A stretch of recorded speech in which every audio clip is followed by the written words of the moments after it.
प्रस्तुत है प्रसिद्ध कहानीकार उपन्यासकार सूरज प्रकाश जी की कहानी खो जाते हैं घर। बब्बू क्लिनिक से रिलीव हो गया है और मिसेस राय उसे अपने साथ ले जा रही हैं। उन्होंने क्लिनिक का पूरा पेमेंट भी कर दिया है। ओके डॉक्टर, तो फिर मैं इसे ले जा रही हूँ। कोई भी बात होगी तो मैं आपको फोन पर बता दूंगी। वे चलते समय डॉक्टर की अनुमति लेती हैं। डॉक्टर ने उन्हें निश्चिंत किया है। ठीक है मैडम, आप इसे दवाएं देती रहें, कुछ ही दिनों में बिल्कुल ठीक हो जाएगा। Okay Babbu, bye. आंटी को परेशान नहीं करना। बब्बू ने कमजोर आवाज में कहा, नहीं करूंगा। डॉक्टर ने बब्बू के गाल सहलाकर उसे गुड बाय कहा है। वे एक बार फिर डॉक्टर को याद दिला रही हैं, अगर वो आदमी आए इस बच्चे के बारे में पूछने तो मुझे तुरंत खबर करें प्लीज। डॉक्टर ने उन्हें आश्वस्त किया है। Sure sure. हालांकि अब इतने दिन बीत जाने के बाद उसके आने की बाद उम्मीद कम ही है, लेकिन जैसे ही वो आया मैं आपको तुरंत खबर कर दूंगा। मुझे अभी भी यही लग रहा है कि उसने इस बच्चे को कहीं बुखार में तड़पते देख लिया होगा और खुद इसका इलाज कराने की हैसियत नहीं रही होगी, इसलिए इसे यहां छोड़ गया होगा। मुझे भी ऐसा ही लगता है। उसका अपना बच्चा होता कि कैसे भी करके एक बार तो जरूर ही मिलने आता, लेकिन बीच बीच में ये दूसरे बच्चों की कहानियां सुनाता रहा है। उसे मामला और उलझ रहा है। मिसेस राय ने अपनी आशंका व्यक्त की। मेरे ख्याल से बच्चे के पूरी तरह से ठीक हो जाने के बाद ही सारी बातों के बारे में बेहतर ढंग से पता चल सकेगा। हाँ, मेरा भी यही ख्याल है कि बच्चा अभी भी सारी बातें सिलसिलेवार नहीं बता पा रहा है। कुछ दिन तो इंतजार करना ही पड़ेगा। मिसेस राय ने ड्राइवर से सारा सामान उठाने के लिए कहा और वार्ड बॉय को इशारा किया है बच्चे को कार में बिठा देने के लिए। बब्बू को कार में आराम से बिठा देने के बाद वे खुद कार में आई हैं। बब्बू जिंदगी में पहली बार किसी कार में बैठा है और हैरानी से सारी चीजें देख रहा है। बहुत ज्यादा आरामदायक सीटें, ठंडी ठंडी हवा, बहुत हौले हौले बजता संगीत और पानी पर चलती सी कार। वह शीशे से आंखें सटाकर बाहर का नजारा देखना चाहता है। मिसेस राय उसे आराम से बिठाकर खिड़की के नजदीक सरका देती हैं। वह अचानक कार में से अनुपस्थित हो गया है और बाहर भागती दौड़ती दुनिया में शामिल। मिसेस राय उसके सिर पर हौले हौले उंगलियां फिरा रही हैं। वे अपनी तरफ से कुछ कहकर या पूछकर बच्चे और उसकी दुनिया में बाधक नहीं बनना चाहती। उन्हें कोई जल्दी नहीं है। बब्बू थोड़ी ही देर में कार के भीतर की दुनिया में लौटता है और उनसे आंखें मिलाता है। वे मुस्कुराती हैं। बब्बू भी उनकी मुस्कुराहट के बदले अपने चेहरे पर कीमती मुस्कुराहट लाने की कोशिश करता है। उसका गाल सहलाते हुए पूछती है, वे बेटे अब कैसा लग रहा है? वह हौले से कहता है, ठीक। बदले में वह उनसे पूछता है, हम कहाँ जा रहे हैं? घर? क्यों? किसके घर? अपने घर। और किसके घर? आपका घर कहाँ है? लोखंड वाला में। बब्बू चुप हो गया है। उसे सूझ नहीं रहा है कि बात को आगे कैसे बढ़ाए। कभी किसी से उसने इतनी और इस तरह की बातें की ही नहीं। वह कुछ सोचकर अपने आप ही कहने लगता है, मेरा घर तो बहुत दूर है। कहाँ है तुम्हारा घर मेरे बच्चे? उन्हें उम्मीद की कुछ किरणें नजर आई हैं। पता नहीं बच्चे ने एक बार फिर उन्हें मझधार में छोड़ दिया है। अच्छा, वो आदमी कौन था जो तुम्हें अस्पताल में छोड़ गया था? मुझे नहीं पता। अच्छा, इतना तो पता होगा कि तुम कहाँ रहते थे और किसके साथ रहते थे? दोस्तों के साथ। कहाँ? पुल के नीचे। जगह याद है? नहीं। कोई खास बात याद है उस पुल के बारे में? उधर मच्छर बहुत थे, रात भर काटते रहते थे। बंबई आए कितने दिन हुए तुम्हें? पता नहीं। खाना कहाँ खाते थे? कहीं भी खा लेते थे। सारा दिन क्या करते रहते थे? कुछ भी तो नहीं। तुम्हारे वो दोस्त कहाँ मिल गए थे जिन्हें तुम रोज याद करते थे? वहीं पुल के नीचे। क्या करते थे वे लोग? सब अलग अलग काम करते थे। वो तुम्हारा ख्याल कौन रखता था? सब रखते थे। खाना पीना सब मिलकर खाते थे। तो तुम क्या करते थे? कुछ नहीं, मैं तो बहुत छोटा हूं ना। लेकिन हो उस्ताद, तुम छोटू उस्ताद, मैं उस्ताद थोड़ी हूँ। अच्छा, अपने घर की याद है तुम्हें? हाँ। कौन कौन है तुम्हारे घर में? बाबू, अम्मा, दीदी, भाई। तुम बंबई में कैसे आ गई? ट्रेन में। कब की बात है? पता नहीं। तुम लोग बंबई क्या करने आ रहे थे? शादी में। और कौन थे साथ में? सब थे। तो तुम उनसे अलग कैसे हो गए? पता नहीं। तुम्हारे माँ बाप तुम्हें ट्रेन में छोड़ गए थे क्या? मुझे क्या पता। तुम कितने भाई बहन हो? 4। अच्छा, तो तुम्हें बिल्कुल याद नहीं कि कहाँ पर है तुम्हारा घर? बहुत दूर, लेकिन कहाँ? गांव में, गांव का नाम याद है? ज्वालापुर। और स्कूल का? आदर्श स्कूल। और पिताजी का नाम? बाबू। और माँ का? पता नहीं। बाबू क्या करते हैं? दुकान है। तुम्हें तो बेटे कुछ भी अच्छी तरह याद नहीं या पता नहीं, ऐसे में अपने घर कैसे जाओगे? पता नहीं। अपने बाबू अम्मा से कैसे मिलोगे? पता नहीं। बब्बू इतने सारे सवालों से थक गया है और फिर उसे अपने घर की भी याद आने लगी है। उसने अपनी आंखें मूंद ली हैं। मिसेस राय भी समझ रही हैं कि उससे इतने सारे सवाल एक साथ नहीं पूछने चाहिए थे। वे उसे चुप ही रहने देती हैं। अचानक बब्बू ने आंखें खोली हैं। आंटी, आप क्या करती हैं? क्यों बेटे? वैसे ही पूछा। आपकी गाड़ी बहुत अच्छी है, ठंडी ठंडी। तुम्हें अच्छी लगी? हाँ, आप भी। अरे बाप रे, हम भी तुम्हें अच्छे लगे? भला क्यों? आप रोज आती थी हमसे मिलने, इतनी सारी चीजें लाती थी और मारती भी नहीं थी। मैं क्यों मारने लगी? मेरे बच्चे तुम्हें? तुम तो इतने प्यारे, इतने अच्छे बच्चे हो, भला कोई तुम्हें क्यों मारेगा? बाबू नहीं मारते थे, अम्मा मारती थी। दीदी, भैया मारती थी। बहुत खराब थे वो लोग, तुम्हें तो कोई मार ही नहीं सकता। तभी उन्होंने ड्राइवर से कहा है, ड्राइवर जरा सामने रेडीमेड कपड़ों की दुकान के आगे गाड़ी तो रोकना, अपने राजा बाबू के लिए कुछ कपड़े तो खरीद ले। मैं क्या करूंगा कपड़े? बब्बू ने अपना जिक्र सुनकर पूछा है। क्या कपड़ों का क्या करते हैं? पहनते हैं, मैंने भी तो पहने हुए हैं।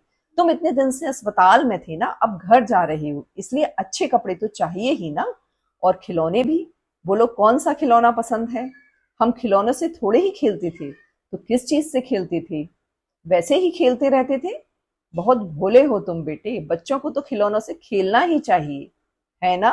गाड़ी एक स्टोर के सामने रुकी है। मिसेस राय बच्चे को ड्राइवर के साथ वहीं कार में छोड़कर भीतर जाकर बच्चे के लिए ढेर सारे कपड़े और खिलौने लेकर आ गई हैं। कार में आते ही उन्होंने ड्राइवर से कहा है, अब सीधे घर चले, हमारे बेटे को भी आराम करना चाहिए, है ना मुन्ना? वे उसकी तरफ देखकर पूछती हैं। वह सिर हिलाता है। गाड़ी लोखंड वाला कॉम्प्लेक्स में एक बहुत ही बड़ी और भव्य इमारत के आगे रुकी है। दोनों लिफ्ट तक आते हैं। वे बच्चे को आराम से गाड़ी से लिफ्ट तक लाती हैं। बच्चा हैरानी से सारी भव्यता देख रहा है। उसके लिए दुनिया बिल्कुल अनजानी और अनदेखी है। लिफ्ट आने पर दोनों भीतर आए हैं। बच्चा लिफ्ट में पहली बार आ रहा है और हैरानी से पूछता है, आंटी ये कमरा है क्या? वे हंसकर बताती हैं, बच्चे ये कमरा नहीं है, ये लिफ्ट है, इससे ऊपर जाते हैं। अच्छा, ये लिफ्ट है, टीवी पर एक बार पिक्चर में देखा था। वे अपनी मंजिल पर पहुंच गए हैं। वे एक दरवाजे की घंटी बजाती हैं। दरवाजा बाई ने खोला है। वे उसे लेकर भीतर गई हैं। नौकरानी ने उनके हाथ से सामान ले लिया है और बच्चे को देखकर कहती है, हाय कितनी छान मुलगा आहे। किसका है मेम साहब? वे गर्व से बताती हैं, हमारा मेहमान है, अभी हमारे साथ ही रहेगा। और सुनो, ये बाबा बीमार है, इसके लिए हल्का खाना बनाना, पूरा ख्याल रखना इसका ठीक से। ठीक है मेम साहब। उसके हाथ बच्चे के गाल सहलाने के लिए मचलते हैं, लेकिन वह खुद पर कंट्रोल करती है। बहुत मौके आएंगे इसके। वह चुपचाप भीतर सामान रखने चली जाती है। अपने कमरे में जाते ही उन्होंने बच्चे को भींचकर अपने सीने से लगा लिया है। वे जोर जोर से रोए जा रही हैं। वे उसे भींच भींचे मेरे लाल मेरे कहे जा रही हैं। उन्हें रोते देख बच्चा घबरा गया है और वह भी रोने लगा है। आंटी, आप रो क्यों रही हैं? अरे पागल, मैं रो का रही हूँ, ये तो खुशी के आंसू हैं। आंटी, खुशी के आंसू कैसे होते हैं? बहुत सवाल करता है। आदमी जब बहुत खुश होता है ना, तब रोता है। मैं तो जब भी रोता हूँ तो खुशी के आंसू थोड़े ही आते हैं। जब गिर जाता हूँ या भूख लगती है तब मैं सचमुच रोता हूँ। आंटी, आपको चोट लगती है तो आप रोती हैं क्या? पगले, बड़ों को जब चोट लगती है ना, तो वो चोट नजर नहीं आती, बस पता चल जाता है कि चोट लग गई है। समझे बुद्धू राम? नहीं, तू नहीं समझेगा मेरे लाल। आ, मैं तुझे समझाती हूँ। उसे लेकर एक तस्वीर के सामने लेकर आती हैं। लगभग 5 बरस के एक गदबदे बच्चे की तस्वीर है। मुस्कुराते हुए बच्चे की तस्वीर। आंटी, ये किसकी तस्वीर है? बेटे, ये मेरे पोते की तस्वीर है। पोता क्या होता है? अरे बाप रे, कैसे बताऊं कि पोता क्या होता है? अच्छा देख, तू बेटा तो समझता है ना, जैसे तू अपने बाबू का बेटा है। हाँ, तो जो तेरा बेटा होगा ना, वो तेरे बाबू का पोता होगा। मेरा बेटा कैसे होगा? मैं तो इतना छोटा सा हूं। अरे जब तेरी शादी होगी तब तेरा बेटा होगा ना, तब वो तेरे बाबू का पोता होगा। समझे? नहीं समझा। कोई बात नहीं, ये मेरे पोते की तस्वीर है। क्या नाम है आपके पोते का? मेरे पोते का नाम है रिक। आंटी, ये कैसा नाम है रिक? बेटे, जहाँ वह रहता है वहाँ ऐसे ही नाम होते हैं। कहाँ रहता है वह? फ्लोरिडा में। ये कहाँ है? बहुत दूर, 7 समुंदर पार। आंटी, समुंदर क्या होता है? समुंदर माने चलो एक काम करते हैं, तुझे शाम को समुंदर दिखाने ले चलेंगे। अपने आप देख लेना। आप उसे अपने पास क्यों नहीं रखती आंटी? वे फिर से रोने लगी हैं। पगले, मैंने उसे आज तक देखा ही नहीं है। कितनी अभागी हूं, मेरा पोता 5 बरस का हो गया और आज तक मैं उसे देख नहीं पाई। पास रखने की तो बात ही दूर है। कभी कभी फोन पर उसकी आवाज सुन लेती हूँ तो मेरे कलेजे में ठंडक पड़ जाती है। आपने उसे देखा क्यों नहीं है आंटी? मेरा बेटा कभी उसे यहाँ लेकर आया ही नहीं। उसके पास टाइम ही नहीं। वह खुद भी अब यहाँ नहीं आता। क्यों नहीं आता? इन सारे सवालों का जवाब मेरे पास नहीं है बेटे। होता तो क्या तुझे अपने सीने से लगाकर रोती। बच्चा समझ नहीं पाता इतनी सारी बातें और उनके बंधन से अपने आप को मुक्त कर लेता है। अब अलग होने के बाद उसका ध्यान घर पर, वहां रखे इतने सारे सामान पर, शानो शौकत पर गया है। उसने पूरे घर का एक चक्कर लगाया है और लौट कर उनके पास वापस आया है। आंटी, इतने बड़े घर में आप अकेली रहती हैं? सिर हिलाकर बताती हैं, हाँ। आपको डर नहीं लगता? लगता है। किससे? बेटे, एक डर हो तो बताऊं। कभी अपने आप से डर लगता है तो कभी अपने अकेलेपन से डर लगता है, कभी अपने बुढ़ापे से डर लगने लगता है। बोल, तू मेरे साथ यहाँ रहेगा मेरा डर दूर करने के लिए? मेरे रहने से आपका डर दूर हो जाएगा आंटी। तू नहीं जानता मेरे बेटे, तू कितना प्यारा है। तेरे यहाँ रहने से इस घर का सारा अंधेरा दूर हो जाएगा। आंटी, आप जोक मारती हैं। घर में अंधेरा कहाँ है, इतनी रोशनी है। हाँ बेटे, बाहर से ही तो रोशनी नजर आती है, भीतर का अंधेरा ऐसे ही थोड़े नजर आता है। बोलना, रहेगा मेरे पास। मैं तुझे खूब पढ़ाऊंगी, अच्छे स्कूल में तेरा एडमिशन कराऊंगी। तू खूब पढ़ लिख कर मेरी मदद करना, मेरा डर दूर करना। करेगा। लेकिन मेरे दोस्त, दोस्त तो ठीक है बेटे, लेकिन हम उन्हें ढूंढे कहाँ? तुम्हें सिर्फ पुल के अलावा कुछ भी तो याद नहीं। कितना अच्छा होता तुम्हारे माँ बाप भी मिल जाती। लेकिन मैं दोस्तों के पास ही जाऊंगा। अच्छा, एक काम करते हैं, तुम जरा ठीक हो जाओ तो बंबई में जितने भी पुल हैं हम सब वहां जाएंगे और तुम्हारे दोस्तों का पता लगाएंगे। चलोगे मेरे साथ? चलूंगा। आंटी, कबीरा मेरा बहुत ख्याल रखता है। और फिर मोती भी तो है, मैं आपको सबसे मिलवाऊंगा। ये मोती कौन है? आंटी, मोती हमारा कुत्ता है। बहुत सियाना है, झट से बता देता है कि दोस्त कौन है और दुश्मन कौन। अरे वाह, कैसे बता देता है भाई? आंटी, ये जब किसी को देखकर सिर हिलाए तो इसका मतलब है कि वो दोस्त है, और जब किसी को देखकर भौंके तो समझ लीजिए कि वह सामने वाला दुश्मन है। अरे वाह, ये तो बहुत मजेदार बात है। हमें मिलवाएगा तू मोती से? हाँ आंटी, और एक गप्पू भी है हमारे साथ। हर समय उसकी निकर नीचे उतरती रहती है, खूब मजा आता है। अरे वाह। चल बेटे, अब तू आराम कर ले जरा, मैं भी कुछ काम धाम कर लूं। जब भूख लगे तो मुझे या माया आंटी को बताना। ठीक है, लो इस कमरे में आराम करो, बाद में बात करेंगे। ठीक है आंटी, अब से तुम इसी कमरे में रहोगे। ये इतना बड़ा कमरा मेरे अकेले के लिए, क्यों डर लगता है क्या? नहीं, ठीक है आंटी। बब्बू लेट तो गया है लेकिन उसे नींद नहीं आ रही। ये सारी चीजें, यहाँ का माहौल और तामझाम उसकी कल्पना से परे हैं। वह उठ बैठा है, वह पूरे घर में घूम घूम कर देख रहा है। सारी चीजें उसके लिए नई हैं। वह कभी स्टीरियो देखता है तो कभी रंगीन टेलीफोन, कभी कभी तस्वीरें देखता है और मूर्तियां। जब चारों तरफ की चीजें देख चुका तो आंटी के दिए खिलौने अकेले खेलने लगा। वह देर तक अकेले बैठे उन सारे खिलौनों को उलटता पलटता रहा। उसकी दिक्कत यह है कि ज्यादातर खिलौने या तो बैटरी वाले हैं या उन्हें चलाना उसके बस की बात नहीं। थक हार कर उसने सारी चीजें एक तरफ सरका दी। मिसेस राय बच्चे को जू घुमा कर लाई हैं। उसने अपनी जिंदगी में पहली बार समुद्र देखा है। बेशक वह 3 महीने से मुंबई में भटक रहा था, लेकिन पता नहीं कैसे वह समुद्र तक नहीं पहुंच पाया। उसे कोई भी उस तरफ नहीं लेकर गया। वह समुद्र से मिलकर बहुत खुश हुआ और पानी में खूब अटखेलियां की उसने। बेशक मिसेस राय डर रही थी कि बच्चा अभी ही तो बीमारी से उठा है, कहीं समुद्र की ठंडी हवा उस पर कोई असर ना कर दे। लेकिन बच्चा मस्त होकर पानी से खूब खेलता रहा। वह कभी लहरों से दूर भागता तो कभी पानी के एकदम पास जाना चाहता। मिसेस राय खुद भी उसके साथ झूले में बैठी, घोड़ा गाड़ी की सवारी की और गुब्बारे को लेकर उसे साथ साथ गीली रेत पर दौड़ती रही।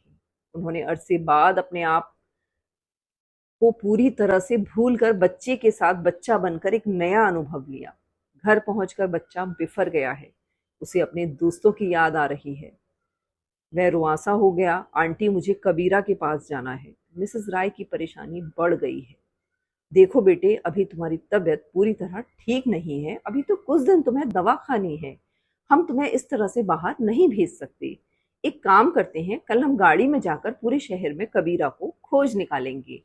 तब हम उसे कहेंगे कि तुमसे रोज मिलने आया करे, या हम ड्राइवर से कह देंगे वह कबीरा को ले आया करेगा। बच्चे को आशा की किरण दिखी। मोती को भी लाएगा। बच्चे को इतनी आसानी से मान जाते देख मिसेस राय सहज हो गई हैं। लपक कर आश्वस्त किया है उसे। ठीक है, मोती को भी लाएंगे। बस तुम आराम करो बेटी। इतनी देर पानी में खेले तुम, लेकिन बच्चे की लिस्ट अभी पूरी नहीं हुई है। गप्पू को भी। मिसेस राय को यह शर्त भी महंगी नहीं लगी। ठीक है, गप्पू को भी। हम भी देखें कि उसकी नेकर कैसे नीचे उतरती है। चलो अब आप आराम करो, आपकी दवा का भी टाइम हो रहा है। अब बच्चे अपने सवालों की दुनिया में वापस आ गया है। पूरी शाम जुहू पर जो सवाल पूछता रहा फिर से उसके ध्यान में आ गए हैं। आंटी, समुद्र में इतना पानी कहाँ से आता है? मिसेस राय ने उसे समझाने की कोशिश की। अरे बेटा, तुम अभी भी वहीं अटकी हो। देखो, ऐसा है कि समुद्र में पहले से ही इतना सारा पानी है। आंटी, समुद्र सब जगह क्यों नहीं होता? अगर समुद्र सब जगह होगा मेरे भोले बेटे, तो हम रहेंगे कहाँ? सब जगह पानी रहेगा तो कितना मजा आएगा। पानी में खेलते रहेंगे हम। तो स्कूल कब जाएंगे, काम कब करेंगे और दवा कब खाएंगे? नटखट राम, हम दवा नहीं खाएंगे, कड़वी लगती है। दवा नहीं खाओगे तो ठीक कैसे होगे? बोलो, तब कबीरा और गप्पू के साथ कैसे खेलोगे? उन्होंने उसे ब्लैकमेल किया है। ठीक है, खाऊंगा। वह अपने ही फंदे में फंस गया है। सवेरे का समय है। मिसेस राय ऑफिस जाने की तैयारी कर रही है। उसके पास आकर प्यार से वे उसे चूमती हैं, नौकरानी को आवाज देती हैं। माया, सुनो, हमें शाम को वापस आने में देर हो जाएगी। बच्चे का पूरा ख्याल रखना। मैं बीच बीच में फोन करती रहूंगी। ठीक है मेम साहब। जब बच्चा जग जाए तो उसे गर्म पानी से नहला देना।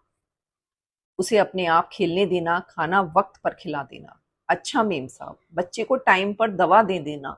मालूम है ना कौन कौन सी गोली देनी है? मालूम है। मिसेस राय एक बार फिर बच्चे के गाल चूम कर जाती हैं। बच्चे के जागने के बाद सबसे पहले पूरे घर में उसने आंटी को ढूंढा। कहीं नहीं मिली उसे। रुआंसा हो गया है वह। उसे रसोई में माया नजर आई। अब वह उसे भी पहचानने लगा है। आंटी कहाँ है? काम पे गई मेम साहब। कहाँ? ऑफिस। ऑफिस क्या होता है? ऑफिस माने कचहरी। कचहरी क्या होता है? वो सब हमको मालूम नहीं। मेम साहब रोज जाता ऑफिस, शाम को आता। बाबा, तुम दूध पिएगा अभी, फिर तुम नहा कर खेलना। आज कबीरा आएगा। हाँ, मेम साहब बोला कि ड्राइवर जाके कबीरा को खोजेगा और फिर मुन्ना बाबा और कबीरा एक साथ खेलेंगा। बच्चा खुश हो गया है। अब उसे आंटी नहीं चाहिए, मोती भी आएगा ना। हाँ, मोती भी आएगा। लेकिन माया के आश्वासन के बावजूद कबीरा नहीं आया है। वह कई बार बालकनी में, बड़े वाले कमरे में और पूरे घर में टहलते हुए अपने दोस्तों का इंतजार कर रहा है। ड्राइवर भी अब तक वापस नहीं आया है। उसे बेशक स्नान कर लिया है, दूध पी लिया है, दवा भी खा ली है, लेकिन उसका ध्यान लगातार वहीं दरवाजे पर लगा है और एक पल के लिए भी वह आराम नहीं कर पाया है। माया के बार बार कहने के बावजूद वह सोने के लिए तैयार नहीं हुआ है। कहीं ऐसा ना हो कि कबीरा वगैरह आए और उसे सोया पाकर लौट जाए। वह अकेले बोर हो रहा है। सारे कमरे में खिलौने बिखरे पड़े हैं। वह कभी बालकनी में जा रहा है, कभी भीतर आ रहा है। उसका मूड पूरी तरह खराब हो गया है। रो चुका है कई बार। उसे समझ में नहीं आ रहा है कि क्या करे। तभी फोन की घंटी बजी। उसे समझ नहीं आता कि फोन की आवाज सुनकर क्या करें। उसे फोन उठाना नहीं आता। तभी लपकती हुई माया आई है और उसने फोन उठाया है। वह फोन सुनते हुए लगातार हा हा कर रही है। फिर उसने उसे बुलाया। बाबा, मेम साहब का फोन है, आपसे बात करेगा। बच्चा फोन ले लेता है, लेकिन समझ में नहीं आता कि उसे कैसे पकड़ना है। माया उसे बताती है और कहती है हेलो बोलने का। हेलो आंटी, आप जल्दी आओ, कबीरा नहीं आया। मिसेस राय उसे बताती हैं हम जल्दी आएंगे बेटा, तुम आराम करो। ठीक है, फोन माया को लौटा देता है। बच्चे का मूड पूरी तरह बिगड़ा हुआ है। वह जोर जोर से रोए जा रहा है। माया उसे कभी गोद में उठाकर चुप कराने की कोशिश करती है, तो कभी खिलौने देकर बहलाना चाहती है, लेकिन बच्चा है कि एकदम बिफर गया है और किसी भी तरह से काबू में नहीं आ रहा है। माया इस बीच कई बार कोशिश कर चुकी है कि मेम साहब को फोन पर बताए कि बच्चा किसी भी तरह से काबू नहीं आ रहा है, वह करे तो क्या करे, लेकिन वे किसी मीटिंग में है और उन तक वह कैसे भी करके संदेश नहीं दे पा रही है। आज तक उसके सामने ऐसी कभी अपनी तरफ से मेम साहब को फोन ही नहीं किया है। माया उसे बहलाने की कोशिश कर रही है, लेकिन उसे समझ नहीं आता कि क्या करे। तभी माया ने उसे पेंसिल और कागज लाकर दिया। बच्चा उस पर आड़ी तिरछी रेखाएं खींचने लगा। कुछ देर के लिए वह बहल गया है। यह देखकर माया की जान में जान आई। वह रेखाएं खींच रहा है, कभी गोल कभी सीधी। उसका मन बहल गया है और वह अब उसी में मस्त है। कागज रंगते रंगते उसे नींद आ गई है और वह वहीं सो गया है। बालकनी में खड़ा है। नीचे पार्क में बच्चे खेल रहे हैं। वह थोड़ी देर उन्हें खेलते देखता रहता है। फिर माया से पूछता है, मैं नीचे खेलने चला जाऊं? जाओ बाबा, लेकिन जल्दी आ जाना। माया उसके कपड़े बदलती है और जूते पहनाती है और उसके लिए दरवाजा खोल देती है। माया को नहीं मालूम कि यह बच्चा इस दुनिया का नहीं है। वह जहां से आया है वहां लिफ्ट, बहुमंजिला इमारतें, चिल्ड्रन पार्क और ये सारे तामझाम नहीं होती। वह बच्चा इस दुनिया में खुद नहीं आया, बल्कि लाया गया है और उसे कई सारी चीजों के बारे में बिल्कुल भी नहीं पता। माया ने तो बस यह देखा कि बच्चा घर में बैठे बैठे बोर हो रहा है, तो थोड़ी देर नीचे खेल कर लौट आएगा। माया को ये बात सूझ ही नहीं सकती कि बच्चे को खुद नीचे ले जाए और अपने सामने थोड़ी देर तक खिलाकर वापस ले आए। वह थोड़ी देर तक लिफ्ट के आगे खड़ा रहता है, लेकिन उसे समझ में नहीं आता कि इसे कैसे खोले। इधर माया ने भी दरवाजा बंद कर दिया है। उसे डोर बेल के बारे में पता है, लेकिन उस तक उसका हाथ नहीं पहुंचता। वह 3-4 बार हौले हौले से दरवाजा थपकाता है, लेकिन भीतर काम कर रही माया तक आवाज नहीं पहुंचती। वह धीरे धीरे सीढ़ियां उतरने लगता है। वह बच्चों के पार्क में पहुंच गया है और उन्हें खेलता हुआ टुकुर टुकुर देख रहा है। वैसे भी वह उन बच्चों के सामने अपने आप को बौना महसूस कर रहा है। धीरे धीरे वह सामने आता है, लेकिन तय नहीं कर पाता कि कौन सा खेल खेले या किस खेल में शामिल हो जाए। अचानक एक गेंद लुढ़कती हुई उसके पैरों के पास आती है और वह उसे उठाकर एक लड़के को दे देता है। पता नहीं कैसे होता है कि वह भी उनके खेल में शामिल हो जाता है। उसे अपना लिया गया है। वह सब कुछ भूलकर खूब मस्ती से खेल रहा है। काफी देर तक वह उनके साथ खेलता रहता है। इस बीच अंधेरा घिरने लगा है और सारे बच्चे अकेले वापस जा रहे हैं या अपनी अपनी आयाओं, बहनों, माताओं के साथ लौट रहे हैं। वह भी खेलकर थक गया है और वापस लौटना चाहता है। वह कदम बढ़ाता है, लेकिन उसे याद ही नहीं आता कि वह किस बिल्डिंग में से निकल कर आया था। कभी एक बिल्डिंग की तरफ जाता है और कभी दूसरी की तरफ। वह लड़खड़ा रहा है और घबरा कर रोने भी लगा है। वह अपना घर भूल गया है। वह रोते रोते भटक रहा है और अपनी इमारत से काफी दूर आ गया है। अंधेरा पूरी तरह चारों ओर घिर चुका है। सड़क पर रोता हुआ अकेला बच्चा चला जा रहा है। बच्चा वापस सड़क पर आ गया है। तो ये थी कहानी सूरज प्रकाश जी की खो जाते हैं घर। आपको कैसी लगी कमेंट बॉक्स में जरूर बताइएगा।